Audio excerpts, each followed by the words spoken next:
Everyone, সবাই কেমন আছো? তো আমি আজকে মা আসছে, এই যে মৌসুমিও আছে, আমরা কিন্তু ডিউটি করেই আমি আসছি, ঠিক আছে? তো কোথায় যাচ্ছি বলো তো, সেটাই তোমাদের সাথে শেয়ার করলাম। ওই জন্য মনে হলো একটু ব্লগটা অন করি, তাই ব্লগটা করা স্টার্ট করলাম। আর স্টার্ট করলাম বলে রাস্তার মধ্যিখানে, ওই জন্য মা হাসাহাসি করছে। কিন্তু যাচ্ছি আমরা হচ্ছে এটা মুকুন্দপুর বাইপাসের কাছে, যে মন্দিরটা চলে এসছে এখন, মা শ্যামসুন্দরীর মন্দির, যেটা শিয়ালদার ওদিকে ছিল, ওই মন্দিরটাতেই যাচ্ছি। সবাইকে জিজ্ঞেস করে করে আমরা ওই মন্দিরেই যাচ্ছি, সবাইকে জিজ্ঞেস করে করেই যাচ্ছি আমরা। তো চলো দেখা যাক মন্দিরে। এই যে যারা এখনো মন্দিরটাতে আসেনি তারা চলে আসো মাকে দর্শন করতে।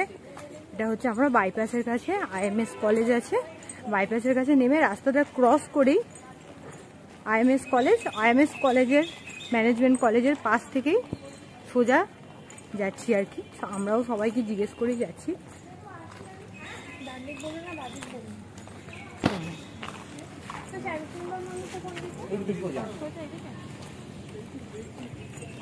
এই যে মৌসুমি জিজ্ঞেস করছিল, আমরাও সবাইকে জিজ্ঞেস করে করেই যাচ্ছি মন্দিরটাতে। ফাইনালি আমরা এসে পৌঁছে গেলাম মা শ্যামসুন্দরীর মন্দিরে। দেখো মা শ্যামসুন্দরী, পাশে আছে আরও অনেক ঠাকুর,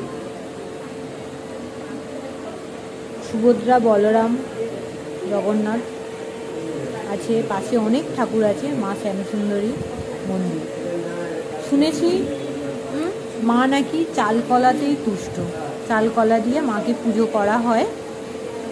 আর অমাবস্যার রাতে মায়ের অন্ধকারে মধ্যে মাকে পুজো করা হয়, তখন মায়ের রূপ হয় আরেক রকম আর কি। এটা কল্পে শোনা কথা, যেটা শুনেছি। তো ওখানেও সবাই সেটা বলছিল। অমাবস্যার দিন তোমরাও চাইলে, এটা কাছাকাছি চলে এসে যারা আমাদের সাউথ কলকাতার লোকেশানে আছো, তোমরা গিয়েও একবার দর্শন করে আসতে পারো মা শ্যামসুন্দরীর মন্দির। সবাই বলছিল জীবন্ত কালী, ওখানে সবাই বলছিল জীবন্ত কালী।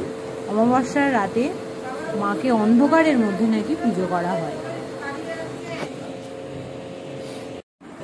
মায়ের ভোগ নিয়ে আসা হচ্ছিল। পুজো শুরু হতে হতে ইভিনিংয়ে 7টা, 7:30 বেজে যায়। আমি ভেবেছিলাম 6টার মধ্যে পুজো হয়, তো আমিও খুব তাড়াতাড়ি সেইভাবে এসেছিলাম, কিন্তু 7টা, 7:30 বেজেই যায় পুজোর শুরু হতে। তো ইভিনিংয়ের ডিউটির পরেও তোমরা সবাই যেতে পারো এখানে।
আলটিমেটলি কমপ্লিট হলো পুজোর। তারপরে আমরা দাঁড়িয়ে পড়েছিলাম ভোগের লাইনে, কারণ ভোগ খেতে, ঠাকুরের ভোগ খেতে সবাইরই খুব ভালো লাগে। বাড়িতে আমরা যেমনই খিচুড়ি পোলাও বানাই না কেন, ঠাকুরের ভোগের প্রসাদ খাওয়া, খিচুড়ি পোলাও যাই হোক না কেন, সেটা কিন্তু একটা অন্যরকমই স্বাদ লাগে। তো আমার তো খুব পছন্দ। কিন্তু মায়ের পা ব্যথার জন্য এত বড় লাইন পড়েছিল, দেখো পা ব্যথার জন্য। আমি বলছিলাম চলে যাও, কিন্তু মারা তাদের রাজি হচ্ছিল না। মা বলছে না, যতই কষ্ট হোক আমি ভোগ খেয়েই যাব। মাও পছন্দ করে, তাই আমরা ভোগের লাইনে কষ্ট করে হলেও এই গরমের মধ্যে দাঁড়িয়েছিলাম। ভালোই লেগেছিল। আমরা চলে যাচ্ছিলাম, ভোগটা খেয়েছিলাম, তারপরে আমরা বাড়ির দিকে রওনা দেব। ভোগের লাইনের পরে আমরা এত ক্লান্ত হয়ে গেছিলাম, একটা করে আইসক্রিম নিয়ে গুটি গুটি পায়ে খেতে খেতে বাড়ির দিকে রওনা দিলাম। আমরা এসেছিলাম তখন 6:30 বাজে, বাড়ি যাচ্ছি তখন 9টা বাজে। তো ইভিনিংয়ে ডিউটির পরে তোমরাও আসতে পারো মা শ্যামসুন্দরীর মন্দিরে। তো কেমন লাগলো আমার ব্লগটা জানিও।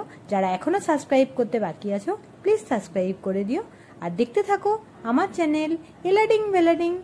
বাই, গুড নাইট, সবাই খুব ভালো থেকো, টাটা।